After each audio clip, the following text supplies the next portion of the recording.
अस्सलाम वालेकुम। चलेंगे, ठीक है, हम अपना अमेज़ोन के कोर्स का फर्स्ट लेक्चर स्टार्ट करते हैं।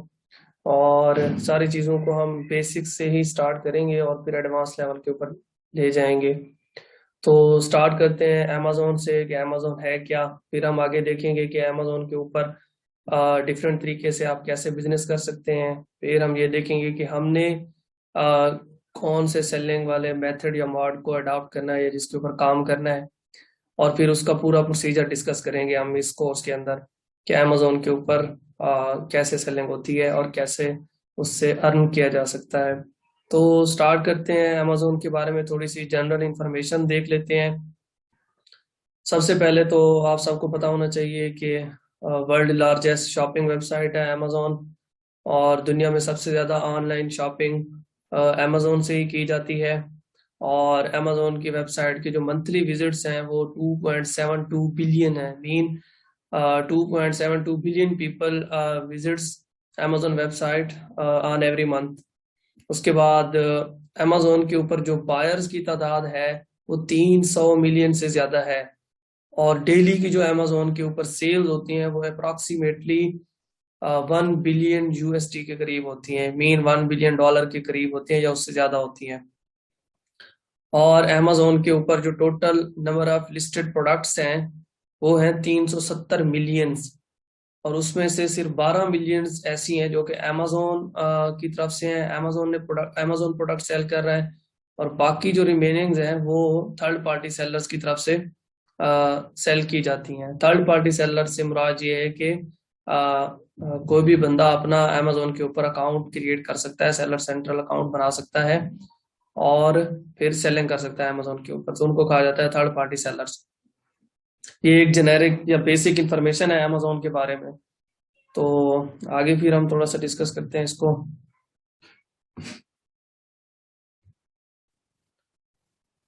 उसके बाद है common selling methods on Amazon, कि अमेजोन के ऊपर आप किन किन तरीकों से प्रोडक्ट्स सेल कर सकते हैं। वैसे तो काफी सारे तरीके हैं लेकिन जो कॉमनली यूज होते हैं वो ये तीन ही हैं। Amazon FBA private label, Amazon wholesale और अमेजोन ड्रॉप शिपिंग। इन तीनों का थोड़ा सा बेसिक डिफरेंस हम देख लेते हैं। इस कोर्स में हम जो डिस्कस करेंगे वो सारा का सारा अमेजोन FBA प्राइवेट लेबलिंग को ही डिस्कस करेंगे। बाकी दो को हम टच नहीं करेंगे क्योंकि वो डिफरेंट सब्जेक्ट्स हैं। अमेजोन ऐप ये प्राइवेट लेबल के अंदर ये होता है कि आप कोई भी प्रोडक्ट ढूंढते हैं अमेजोन से या किसी और प्लेटफॉर्म से और फिर देखते हैं कि अमेजोन के ऊपर इसकी डिमांड है या नहीं है और इसका कंपटीशन लेवल क्या है, क्या इसमें स्पेस है, आप अपनी प्रोडक्ट इस कैटेगरी में या फिर उस सब निच के अंदर लॉन्च कर सकते हैं या नहीं कर सकते। सिंपल वर्ड्स के अंदर आप कोई प्रोडक्ट देखते हैं और फिर उसको मैन्युफैक्चर कराते हैं पाकिस्तान से, चाइना से या फिर किसी और कंट्री से। ज्यादातर हम लोग चाइना से ही मैन्युफैक्चरिंग कराते हैं क्योंकि वहां से हमें चीपली पड़ जाती है मैन्युफैक्चरिंग और शिपिंग भी। तो इसमें ये होता है कि आप कोई प्रोडक्ट ढूंढते हैं, उसकी मैन्युफैक्चरिंग कराते हैं और फिर अमेजोन के साथ आप अपना ब्रांड रजिस्टर करते हैं सेलर सेंट्रल के थ्रू। और अमेजोन आपको जब आपका ब्रांड अप्रूव कर देता है तो आप उसका लोगो जनरेट करते हैं और फिर अ, उस लोगो को प्रिंट करते हैं अपनी प्रोडक्ट के ऊपर। मीन आप अमेजोन को एक अपने ब्रांड की प्रोडक्ट बेचते हैं जिसके ऊपर आपके ब्रांड का लोगो लगा होता है। इसको बोलते हैं प्राइवेट लेबलिंग। मीन अपना अलहदा से ब्रांड डेवलप करना। उसके बाद नेक्स्ट है होलसेल। होलसेल के अंदर ये होता है कि आप ब्रांड रजिस्टर नहीं कराते, ना ही प्रोडक्ट के ऊपर कोई लेबलिंग करते हैं। बल्कि इसमें ये होता है कि आप अमेजोन के ऊपर जाते हैं और देखते हैं कौन कौन से बड़े ब्रांड्स प्रोडक्ट सेल कर रहे हैं। आप फिर उन ब्रांड्स को एप्लीकेशन देते हैं कि भाई क्या मैं आपकी प्रोडक्ट सेल कर सकता हूँ, मीन रीसेल कर सकता हूँ। तो वो कुछ ब्रांड्स आपको मना कर देंगे, कुछ आपको अलाउ कर देंगे कि भाई आप हमारी प्रोडक्ट को से रीसेल कर सकते हैं। वो अलाउ इसलिए करते हैं क्योंकि आपने वो प्रोडक्ट लेनी उनसे ही होती है। तो अल्टीमेटली उनका ही फायदा होता है कि आप उनसे लेते हैं और उनकी लिस्ट के साथ जाके अटैच होके सेल करते हैं प्रोडक्ट को। और बीच में जो प्रॉफिट होता है वो आपको बच जाता है। मीन आपने अगर उनसे $5 की ली है और आप $10 की बेच रहे हैं और $2 आपकी फीस लग रही है अमेजोन के ऊपर, तो 5 और 2 $7 टोटल आपके हो गए और ऊपर जो 3 बचता है वो आपको प्रॉफिट हो गया। तो ये होता है होलसेल के अंदर। आप कोई ब्रांड रजिस्ट्री नहीं कराते, ना ही अपनी कोई लिस्टिंग बनाते हैं, ना कुछ करते हैं। और उसके बाद है ड्रॉप शिपिंग। ड्रॉप शिपिंग पहले बहुत ज्यादा चलता था ये मेथड, आजकल भी चल रहा है। इसका डिफरेंस भी मैं आपको बता देता हूँ। इसमें सीन ये होता है कि आप किसी भी ब्रांड की लिस्ट के साथ जाके अटैच हो जाते हैं, उनसे अप्रूवल नहीं लेते, इजाजत नहीं लेते, आप उनके साथ जाके अटैच हो जाते हैं। और फिर जब आपको ऑर्डर आता है तो आप किसी सप्लायर से वो प्रोडक्ट लेके अपने कंज्यूमर को या फिर अपने कस्टमर को भेज देते हैं। होलसेल के अंदर ये होता है कि आप प्रॉपरली अप्रूवल लेते हैं और फिर उसी ब्रांड से ही आप प्रोडक्ट लेते हैं और फिर उस प्रोडक्ट को आप अमेजोन के वेयर हाउस या उसके स्टोर में भेजते हैं। तो जब ऑर्डर आता है तो अमेजोन आपके बिहाफ प्रोडक्ट को शिप कर देता है। जबकि ड्रॉप शिपिंग में ये होता है कि आप किसी ब्रांड की लिस्ट के साथ जाके फोर्सली अटैच हो जाते हैं और प्रोडक्ट भी आप नहीं बैक करते। मीन ना आप पीछे से बैक कर रहे होते हैं कोई स्टॉक, ना ही उसको आप भेज रहे होते हैं अमेजोन के वेयर हाउस में। वो जो ही आपको ऑर्डर आता है तो आपका सप्लायर अगर यूएस में है तो आप वहीं यूएसए से उसे कह देते हैं कि भाई इस एड्रेस पे शिप कर दो, तो वो शिप कर देता है। तो खैर ये एक बेसिक डिफरेंस था, ताकि आपको आइडिया हो जाए कि किस तरह से सेलिंग होती है अमेजोन के ऊपर। इस कोर्स में जो हमने मेजर फोकस रखना है वो है हमारे पास अमेजोन एफबीए प्राइवेट लेबलिंग या प्राइवेट लेबल। हमारा सारा का सारा जो चलेगा आगे वो यही वाला चलेगा subject, Amazon FBA private label. नीचे वाले जस्ट मैंने आपको समझा दिए। हाँ, फ्यूचर में आप लोग सीखना चाहें तो इनको भी सीख सकते हैं।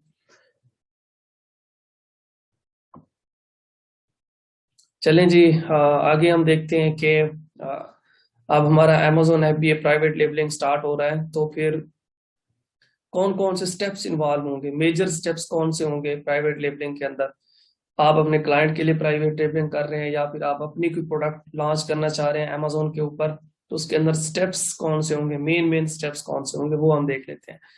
सबसे पहला स्टेप होगा प्रोडक्ट रिसर्च। प्रोडक्ट रिसर्च में ये होता है कि आप एक अच्छी वायबल या पोटेंशियल प्रोडक्ट ढूंढते हैं जिसको आप अमेजोन के ऊपर लॉन्च कर सकें। मीन ऐसी प्रोडक्ट जिसकी डिमांड ज्यादा और कंपटीशन कम हो, जिसमें स्पेस हो, जिसको आप डिफ्रेंशिएट कर सकें। इस तरह के प्रोडक्ट आप ढूंढते हैं। इस प्रोसेस को हम बोलते हैं प्रोडक्ट रिसर्च। उसके बाद है पेटेंट रिसर्च। जब आप प्रोडक्ट ढूंढ लेते हैं, ये सारी चीजें हम डिटेल में डिस्कस करेंगे आगे। पूरे पूरे ये टॉपिक्स हैं, प्रोडक्ट रिसर्च कैसे होती है वो डिटेल में डिस्कस करेंगे।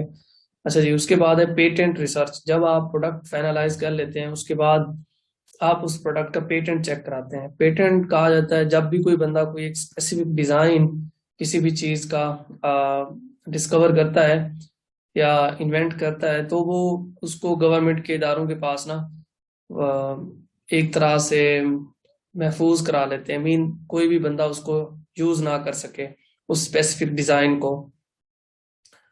तो ये हम पेटेंट रिसर्च कराते हैं कि भाई जो हमने प्रोडक्ट फाइंड आउट किया है कहीं कहीं वो पेटेंटेड तो नहीं है, क्या उसका पेटेंट तो नहीं है। अगर उसका पेटेंट होता है और वो एक्टिव होता है तो हम उसको कॉपी नहीं कर सकते। ये नेक्स्ट स्टेप होता है। प्रोडक्ट पहले हम ढूंढते हैं, फिर पेटेंट चेक करवाते हैं। पेटेंट हम खुद नहीं चेक करते, फाइवर के ऊपर हमें बहुत सारे बंदे मिल जाते हैं या फेसबुक ग्रुप्स के अंदर भी बहुत सारे बंदे मिल जाते हैं। किसी को भी आप हायर करके ना इसको आउटसोर्स कर लेते हैं, क्योंकि ये एक पूरा सब्जेक्ट है, इसको आप अलहदा से नहीं सीख सकते। फिर टाइम लगाना सीख सकते हैं, मीन टाइम लगाना पड़ेगा। तो बेहतर है कि 8-10 हज़ार लगा के ना इसको सीख लिया जाए और आउटसोर्स कर लिया जाए, सॉरी। तो इसका एक दूसरा तरीका भी होता है कि आप डिफरेंट वेबसाइट्स के ऊपर जाके अटॉर्नीज को हायर करें। वो प्रोफेशनल अटॉर्नीज होते हैं जो कि प्रोफेशनली आपको पेटेंट चेक करके देते हैं। ये जो नॉर्मली तरीका यूज होता है वो एक जुगाड़ वाला तरीका है। तो अगर आप अपना ब्रांड लॉन्च करने जा रहे हैं या फिर प्रोडक्ट लॉन्च करने जा रहे हैं या फिर किसी क्लाइंट की प्रोडक्ट लॉन्च करने जा रहे हैं, तो सबसे बेहतर तो यही है कि आप अटॉर्नी जाके हायर करें। ipaccelerator.com से आपको मिल जाएंगे अटॉर्नी। इसके अलावा और भी आप गूगल या फेसबुक के ऊपर सर्च कर सकते हैं, उनके जरिए करा सकते हैं। अदरवाइज वो जुगाड़ू तरीका यही है कि फाइवर के ऊपर जाएं, कोई बंदा ढूंढें और उससे कहें कि भाई ये मेरी प्रोडक्ट है, इसका जरा पेटेंट चेक करके दो। तो वो आपको ना पेटेंट चेक करके बता देते हैं कि भाई आपके प्रोडक्ट किसी ने इसके ऊपर पेटेंट कराया हुआ है, इसके डिजाइन के ऊपर या फिर इसके इस्तेमाल के ऊपर, इसकी यूटिलिटी के ऊपर। अगर वो एक्टिव होता है तो फिर आप उस प्रोडक्ट को या तो छोड़ देते हैं या फिर उसको आप 40 to 50% तक उसके डिजाइन को चेंज कर लेते हैं। फिर जाके आप उसको लॉन्च कर सकते हैं। खैर, उसके बाद है थर्ड स्टेप। थर्ड स्टेप है प्रोडक्ट सोर्सिंग। इस स्टेप के अंदर हम चाइना से सप्लायर ढूंढते हैं या फिर किसी और कंट्री से भी ढूंढ सकते हैं, लेकिन 80-90% केसेस में हम चाइना से ही ढूंढते हैं। तो प्रोडक्ट के सप्लायर ढूंढते हैं और उनमें से जो 3-4 अच्छे सप्लायर होते हैं उनको शॉर्ट लिस्ट करते हैं और फिर उनसे सैंपल कॉल करते हैं। और जो भी हमारा मेन कंपेटिटर होता है, अब जो प्रोडक्ट हमने फाइनल की है, सपोज हमने एक पेंसिल फाइनल की है, तो पेंसिल को बेचने वाले 100 बंदे होंगे अमेजोन के ऊपर या 1000 होंगे। तो हम उनमें से एक बंदे को चूज करते हैं एज अ मेन कंपेटिटर के तौर पे, कि जो सबसे बेस्ट हो, सबसे ज्यादा रेवेन्यू बना रहा हो, जो अपनी नीच का बेस्ट सेलर हो, तो उसको हम मेन कंपेटिटर के तौर पे लेते हैं कि भाई हम इसके डिजाइन को कॉपी कर सकें या आइडिया ले सकें। तो फिर हम जो कंपेटिटर होता है उसकी प्रोडक्ट का भी ऑर्डर करते हैं अमेजोन से, और जो हमारे सप्लायर होते हैं उनसे भी हम जो भी 3-4 या 2-3 अच्छे सप्लायर होते हैं उनसे सैंपल कॉल करते हैं। फिर कंपैरिजन करते हैं कि किस सप्लायर की प्रोडक्ट हमारे कंपेटिटर की प्रोडक्ट से मैचिंग है। उसके बाद हम उसके साथ सारा कुछ एग्रीमेंट करके उसको ऑर्डर प्लेस कर देते हैं 30% एडवांस दे के। तो खैर ये अभी तो ये मैं आपको बता रहा हूँ चीजें टू दी पॉइंट, आगे ये डिटेल में आने वाली है। पहले नंबर पे प्रोडक्ट रिसर्च हो गया, फिर पेटेंट रिसर्च, फिर सोर्सिंग का प्रोसेस कंटिन्यू होता है। इसी दौरान ही आप ट्रेडमार्क एंड ब्रांड रजिस्ट्री करवाते हैं। ट्रेडमार्क और ब्रांड रजिस्ट्री आगे हम इसको डिटेल में डिस्कस करेंगे, तो यहाँ पे इसको छोड़ देते हैं, यहाँ पे ये काफी टाइम ले जाएगी।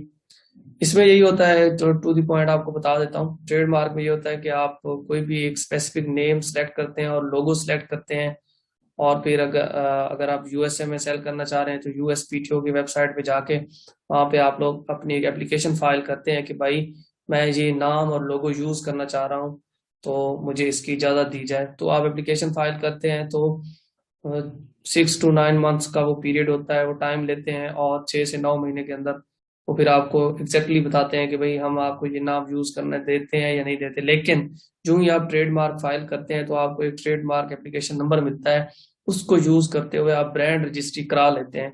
ट्रेडमार्क का असल मकसद ये होता है कि आपको अमेजोन से ब्रांड रजिस्ट्री मिल जाए, क्योंकि ट्रेडमार्क के बगैर आपको ब्रांड रजिस्ट्री नहीं मिल सकती। तो जब आप एप्लीकेशन फाइल करते हैं उसी के साथ ही आप लोग ब्रांड रजिस्ट्री का प्रोसेस भी शुरू कर देते हैं, क्योंकि वो एप्लीकेशन नंबर पे आपको इजाजत मिल जाती है। हाँ, अगर बाद में कोई इशू आता है तो आप उसको ठीक कर सकते हैं, मीन उसके अंदर चेंजेस ला सकते हैं, जो भी चेंजेस वो रिकमेंड करते हैं। अगर इस चीज को अगर आप खुद करना चाहें तो खुद कर सकते हैं, अदरवाइज इसको भी आउटसोर्स किया जा सकता है, ब्रांड रजिस्ट्री के प्रोसेस को भी। क्योंकि ये थोड़ा सा टेक्निकल और लीगल काम होता है, इस वजह से प्रोफेशनल बंदा ही बेहतर कर सकता है इसको। तो इसके लिए भी बंदे मिल जाते हैं जो कि आपके ऊपर ट्रेडमार्क और ब्रांड रजिस्ट्री आपको 10-15 दिनों के अंदर करवा के दे सकते हैं। उसके बाद है डमी लिस्टिंग। जब सोर्सिंग का प्रोसेस आपका होता है उसी दौरान ही आप लोग डमी लिस्ट क्रिएट करते हैं। अमेजोन सेलर सेंट्रल अकाउंट पे जाके आप लोग एक रफ सी लिस्ट क्रिएट करते हैं अपने प्रोडक्ट की, उसे एक लिमिटेड इंफॉर्मेशन देते हैं अमेजोन के सिस्टम को, और वो आपको एक लिस्टिंग जनरेट करने देता है। वो लिस्टिंग आप इसलिए जनरेट करते हैं क्योंकि आपको डिफरेंट लेबल्स FNSKU वगैरह चाहिए होते हैं अपने प्रोडक्ट के ऊपर लगाने के लिए। ये सारी चीजें आगे हम डिस्कस करेंगे। परेशान नहीं होना इन चीजों को सुन के कि ये क्या क्या हो रहा है, ये जस्ट मैं एक पॉइंट्स बता रहा हूँ कि होगा क्या एक्चुअल में इनके अंदर। आगे ये सारे स्टेप्स डिटेल में आएंगे जो कि हमने करने हैं, और जो आउटसोर्स करने वाले हैं वो डिटेल में नहीं आएंगे, जो आप बाहर से करा सकते हैं, और बाहर से ही कराने चाहिए, जो कि थोड़े से लीगल काम है। खैर, उसके बाद है कीवर्ड रिसर्च। जब आपकी प्रोडक्ट इधर से हो गई, मैन्युफैक्चर हो गई, सारा कुछ हो गया, उसके बाद आपने कीवर्ड रिसर्च करके अपनी लिस्ट को ऑप्टिमाइज करना होता है। जो भी आपने पहले डमी लिस्टिंग क्रिएट की होती है ना, उसको फिर आप ऑप्टिमाइज करते हैं, मीन उसको फर्दर बेहतर करते हैं आप। वो ये सारा कुछ आगे डिटेल में आएगा। कीवर्ड रिसर्च के अंदर यही होता है कि अपनी प्रोडक्ट के ऑल पॉसिबल कीवर्ड्स या फिर all possible names find out किए जाते हैं कि लोग हमारी प्रोडक्ट को किन किन नामों से सर्च कर रहे हैं अमेजोन के ऊपर। उसके बाद नेक्स्ट है लिस्टिंग ऑप्टिमाइजेशन। वो बता दिया आपको कि लिस्टिंग जो ऊपर डमी लिस्ट बनी हुई होगी या रफ लिस्टिंग होगी उसको हम ऑप्टिमाइज या बेहतर करेंगे। जब आपकी लिस्टिंग भी हो गई, सोर्सिंग भी होगी, प्रोडक्ट आपकी शिप हो गई, यूएसए पहुंच गई, और लिस्ट आपकी एक्टिव होगी, अमेजोन का जो मैनेज इन्वेंट्री वाला ऑप्शन है वहां पे आप जाएंगे सेलर सेंटर के थ्रू, तो आपकी जो लिस्टिंग है वो आपको एक्टिव नजर आएगी। फिर आपने उसके ऊपर पीपीसी रन करनी है। पीपीसी पे पर क्लिक को कहा जाता है, इट स्टैंड्स फॉर पे पर क्लिक। और इसमें ये होता है कि आप लोग एड्स चलाते हैं अपने प्रोडक्ट को, क्योंकि स्टार्ट में वो पिछले पेजेस के ऊपर पड़ी होती है, एंड के ऊपर, तो स्लोली स्लोली आप उसको रैंक करते हैं। इस स्टेप को कहा जाता है रैंकिंग। ये जो पीपीसी है, या फिर इसको amazon एड्स भी कहा जाता है। खैर, ये स्टेप्स हैं amazon FBA के अंदर। ये जस्ट मैंने आपको इनकी मोटी मोटी बातें बता दी हैं। आगे फिर इंशाल्लाह हम इनको डिटेल में डिस्कस करेंगे कि ये प्रोडक्ट रिसर्च होती कैसे है, पेटेंट रिसर्च कैसे होती है, प्रोडक्ट सोर्सिंग कैसे होती है, डमी लिस्टिंग वगैरह सारा कुछ ये आगे हम इंशाल्लाह डिटेल में डिस्कस करेंगे।